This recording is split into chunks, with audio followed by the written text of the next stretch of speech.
हम पैदल पैदल आ रहे थे तो बड़ा कहते हैं बचपन याद आ गया। हमने भी फटे कपड़े पहन के यहाँ तक पहुंचे हैं। और क्यों पहुंचे हैं?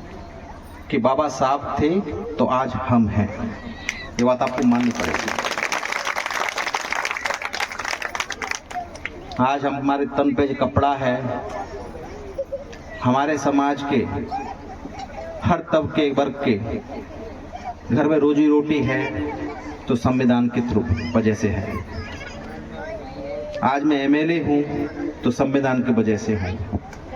आपको सब पता है कि इस देश में क्या हो रहा है। आपको ये भी पता होगा कि हम चाहे वो एससी हो, चाहे एसटी हो, चाहे ओबीसी हो, हम हर तरह से सड़क से लेकर सदन तक लड़ रहे हैं कि जिसकी जितनी भागीदारी उसकी उतनी हिस्सेदारी। आज आपको पता होना चाहिए, खासकर मैं युवा साथियों से बोलूंगा, माता बहनें बैठी हुई हैं और छोटे छोटे जो बच्चे बैठे हैं ना, जब मैं आ रहा था देख रहा था मोबाइल का बहुत शौक है आप सबको, है शौक?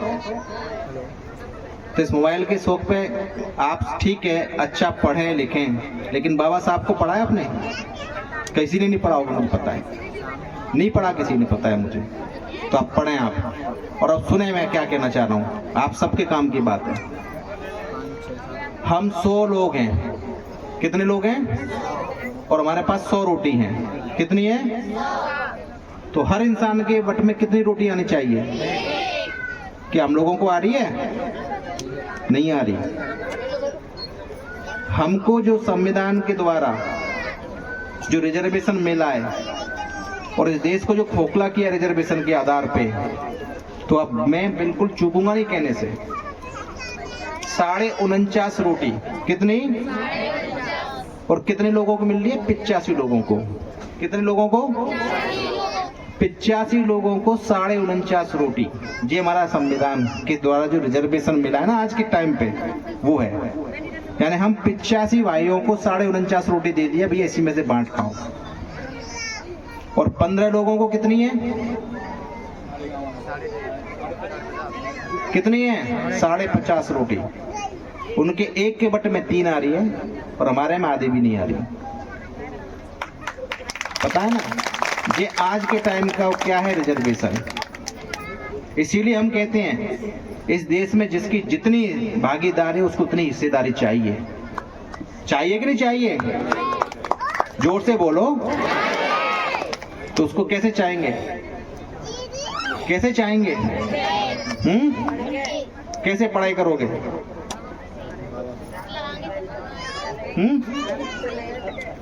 विधायक मैडम ने बताया था ना अभी, कैसे पढ़ेंगे। 2 तरह के इंसान होते हैं, एक तो काबिल और एक कामयाब होते हैं। बेटा कामयाब तो हर कोई हो जाएगा। और कैसे हो जाएगा? अच्छी शिक्षा दे देंगे, पढ़ा देंगे, लिखा देंगे। किसी के फ्यूचर होगा कि मुझे डॉक्टर बनना है, किसी का इंजीनियर बनना है, किसी को टीचर बनना है, किसी को फोटोग्राफी करनी है, किसी को कलाकार बनना है, किसी को बिजनेस बनना है। वो कामयाब हो गया। क्या हो गया? यानी उसने गोल फिक्स कर लिया, टारगेट कि मुझे ये करना है और ये बन गया। मैं कहूंगा कामयाब तो हो, लेकिन उससे आगे एक कदम और होता है, काबिल बनो। क्या बनो? काबिल जब बन जाओगे ना तो आप जिंदगी की किसी भी रेस में दौड़ सकते हो, कोई हराने वाला नहीं होगा। हमारे बाबा साहब काबिल थे तब हम यहाँ तक हैं आज। समझ गए ना? बाबा साहब काबिल थे तभी उनको संविधान बनाने का जिम्मेदारी दी कि नहीं दी? हिंदुस्तान में किसी को क्यों नहीं दी? कि उनको पता था कि ये व्यक्ति काबिल है। और काबिल थे तो कामयाब से कदम क्या होता है? काबिल। इसलिए काबिल बनो, पढ़ाई करो। मैं हमारे चाचा भाई बैठे हुए, माता बहनें बैठी हुई हैं, प्रेशर मत डालो बच्चों पे कि डॉक्टर बनना है, इंजीनियर बनना है, टीचर बनना है। ये नहीं। उसको नैतिक शिक्षा के साथ साथ उसकी हॉबी किस में है वो दो। और मैं तो आज मन से कह के जा रहा हूँ, यहाँ हाथ उठा के बता दो कितने लोग एलएलबी कर रहे हैं। चलो बता दो, बता दो। एससी एसटी ओबीसी में कितने लोग एलएलबी कर रहे हैं? आप कोई नहीं करता। क्यों नहीं करते? वकालत सीखो। हम सबसे ज्यादा क्यों हार रहे हैं? क्यों आ रहे हैं हम सबसे ज्यादा? हमारे 100 तो बहुत दूर की बात है, मैं आपसे कह रहा हूं 1000 में से एक वकील मिल जाए तो मिल जाए। ये सच्चाई है सर, ये बिल्कुल सच्चाई है समाज की। हम लोग डॉक्टर बना रहे हैं, इंजीनियर बना रहे हैं, पुलिस में भर्ती करा रहे हैं। एक वकील यानी कितने लोगों की जान बचा देता है, यानी कितने लोगों की दिशा दे देता है। मैं दुआटी के प्रोग्राम में था, मैंने हाथ खड़े करवाए, कम से कम 4-5 हजार की भीड़ में से कोई भी एलएलबी की तैयारी नहीं कर रहा था। तो मैं तो आज कह के जाऊंगा अपने बच्चों को एलएलबी कराओ, वकील बनेगा, कम से कम अपने हक अधिकार, अपने समाज की वंचित वर्ग की लड़ाई तो लड़ सकेगा। सच्ची श्रद्धांजलि बाबा साहब के लिए होगी। अब आपके लिए हम मूर्ति तो लगा देते हैं, बाबा साहब ने कभी कहा कि मुझे भगवान की तरह पूजो या मूर्ति लगाओ? कहा क्या? क्यों कर रहे हैं हम लोग? बाबा साहब को ढूंढना है, उनके आदर्शों पे चलना है, शिक्षा से जुड़ो। ये सबसे बड़ी हमारी कमी है। और मैं आज मन से कह के जा रहा हूं, भाई साहब ने कहा था ना कि आप नहीं बोलोगे, तो जब बुलवाई दिया है तो मूर्ति क्यों लगा रहे हो? बताओ, लाइब्रेरी खुलवाओ, बच्चों को पढ़ाओ। हम मूर्ति लगा देंगे, देख रेख नहीं हुई, खंडित होती है, फिर कहते हैं तनाव बढ़ता है, समझ नहीं बैठ पाता। और हमारे लोग ही जाकर के जो मूर्ति लग जाएगी, पार्क बन जाएगा, दिन भर जुआ खेलेंगे, शाम को बोतल खोलेंगे। वहां होते हैं कि नहीं होता? मैंने देखा है, ये भी देखा है। बयाना जाता हूं तो बयाना में बिल्कुल मुख्य चौराहे पे लगी क्या दुर्दशा कर रखी है वहां मूर्ति की। आपके में तो नहीं होता बहन जी, हर जगह होता है, ये मत कहो क्या आपके यहाँ। इसीलिए मैं आपसे क्या कह रहा हूँ, बाबा साहब की आपने मूर्ति लगाई, दिल में रखो। आप कहते हो उनके आदर्शों को मानो, बच्चों को पढ़ाओ लिखाओ। मैं इसके लिए कहूंगा आपसे, मैंने हर जगह जाता हूं, क्योंकि बाबा साहब ने कभी नहीं कहा कि मेरी मूर्ति लगाओ। आप कहा है क्या? बताओ। तो इसीलिए, और ये प्रोग्राम है तो बुरा मत मानना चीज का क्या, लेकिन कम से कम हमको समझना पड़ेगा, सीखना पड़ेगा।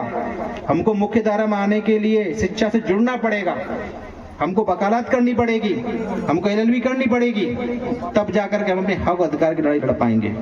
मैंने आपको बता दिया ना कि 85 भाइयों को 49.5 रोटी मिल रही है, तो हमको 85 में से 85 रोटी लेनी है कि नहीं लेनी है आपको? तो कैसे लोगे? पढ़ लिख करके लोगे। जो आज हिंदुस्तान में बैकडोर एंट्री से जॉइंट सेक्रेटरी बन रहे हैं, पार्लियामेंट्री अफेयरनेस के अंदर बन रहे हैं ना, संसदीय कार्य के अंदर, सचिवालय बोलते हैं, केंद्रीय सचिवालय में। आज जो मैं यहां हूं, आपने 2013 में भाई साहब को विधायक बनाया और आज तक विधायक बनाते चले आ रहे हैं आप। पहली बार धौलपुर से, अपने बसेड़ी में से, मैं आपके बीच में से बन के आया, तन मन धन के साथ मदद करी मेरी, तन मन धन के साथ मदद करी। ऐसा लाड़ प्यार को दे सकता है? दे सकता है कोई? एक एक वोट मुझे दिलवाया, और ये मुझसे कह रहे थे आज मैं पहली बार मिला हूं इनसे, आज पहली बार मिला हूं, आज पहली बार मिला हूं इनसे। और मुझे तो बहुत कहते ना कि जैसे मैंने सुना था, एक बार टेलीफोन पे बात हुई थी, तो उससे कहीं ज्यादा अच्छा लगा मिलकर के आज। और मुझसे क्या कहा कि मुझे जाटव समाज ने पहुंचाया यहाँ तक। किसने पहुंचाया है? और मुझे यहां तक पहुंचाया कुशवाहा समाज ने।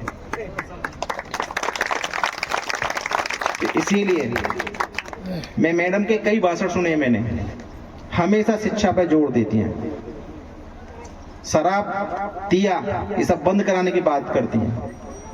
और मैं आज आपसे कह के जा रहा हूं कि बाबा साहब के आदर्श पे चलना है आप लोगों को, तो बाबा साहब को पढ़ना पड़ेगा। बाबा साहब किताबों में मिलेंगे आपको, याद रखना बच्चों, बाबा साहब हमेशा किताबों में मिलेंगे। बाबा साहब मूर्ति लगाने से नहीं मिलेंगे, बाबा साहब पढ़ोगे किताबों में मिलेंगे। और YouTube पे आप सर्च करना बाबा साहब के लिए। बाबा साहब नीला कपड़े क्यों पहनते थे? ये सील का चक्र है, शांत का चक्र है, शांति। और कहते हैं बाबा उंगली कर रखी है, तो बाबा से आपको रास्ता दिखा रहे हैं, उसका ये मतलब होता है। हम बाबा साहब की तरफ देख रहे हैं, बाबा साहब कह रहे हैं कि मेरे पीछे खड़े होकर मेरी उंगली की तरफ देखी, आगे बढ़िए, ये अर्थ है इसका। तो इसीलिए पीड़ा होती है हम लोगों को, जब आपने बुलवाया है तो कोई गलती हो तो माफ कर देना, मैं तो परिवार में बैठ के बात कर रहा हूँ, इसीलिए आपको पढ़ना पड़ेगा। आपकी ताकत में वो कहते हैं ना शिक्षा में, कलम में वो ताकत है। कलम कभी नहीं मरती, कागज कभी नहीं मरता। अपनी जो भी एनर्जी है कलम और कागज पे लगाओ, और जिस रेस में आप आगे बढ़ते गए, आपको चैलेंज दे रहा हूं, कोई आपको रोक नहीं सकता। मैं आपके मुझे अच्छा लगा, आपने बोलने का मौका दिया। कोई गलती हो तो मुझे माफ करना। छोटे छोटे बच्चे बैठे हुए हैं, माता बहनें बैठी हुई हैं, और आपने पहली बार देखा होगा मेरे को, तो पहली बार देखा है ना। और देखो सहयोग, सहयोग क्या चीज है। हम इसी गांव में आए थे 2017 में, और आज हम एक साथ हैं 2017 में, और आज हम साथ हैं। क्यों है? हमारा अच्छा भला हम लोग एकजुट होकर सोच सकते हैं।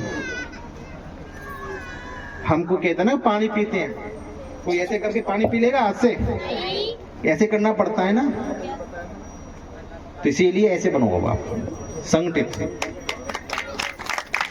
संगठित रहोगे। मेरे यहाँ बसेड़ी के अंदर विधायिका जी बैठी हुई, विधायक जी बैठे हुए हैं। मैं कुशवा समाज में जाता हूँ ना, तो हकीकत कह रहा हूँ, आंखों से कई बार आंसू आते हैं कि छोटे छोटे बच्चे खेतों में, कपड़े नहीं है तन पे। मैं कई बार कहता हूँ, लड़ लेता हूँ उनसे, मैं लड़ता भी उनसे, और मैं कहते हैं कि यार ये तो छापेवार नेता है हमारा, छापे से मारता है। मैं कह के नहीं जाता कहीं, चुपचाप जाता हूँ छापे से। तो असलियत तो मालूम पड़ती है। मैं कल के लिए नहीं जीता कभी, ना मैंने कल देखा है और ना मैं कल के लिए जीता। मैं आप लोगों को आज के लिए जी रहा हूं। अगर आप आज नहीं माने, नहीं समझे, नहीं सुधरे, तो हमारा पतन है, पतन है और पतन है। ये चीज याद रखना आप चीज को। हमारे तो 4 साल है, 1 साल निकल गया, और मुझे नहीं पता कि अगली साल क्या होगा। मुझे पता ही नहीं है, मुझे ये भी नहीं पता कल क्या होगा।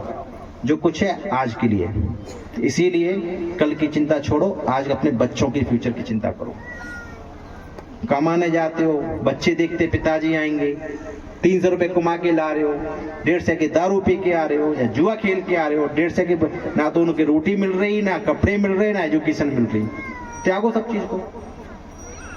इसीलिए आज हाथ खड़ा करो सबके सब, कि बाबा साहब को, आपको अगर पढ़ना है, आपको उनके आदर्शों पे चलना है, तो बाबा साहब की शिक्षा से जुड़ जाओ आप, और आपको कोई आपको हरा नहीं सकता है, गारंटी देता हूं आपको। धन्यवाद, आपने बोलने का मौका दिया। जय भीम, जय भारत।